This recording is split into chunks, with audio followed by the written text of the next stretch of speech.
ba't mo?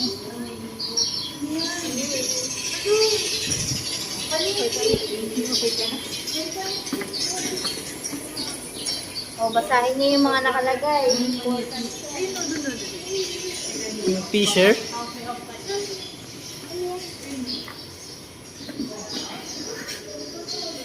Aray ko, masakit yan mga kagat.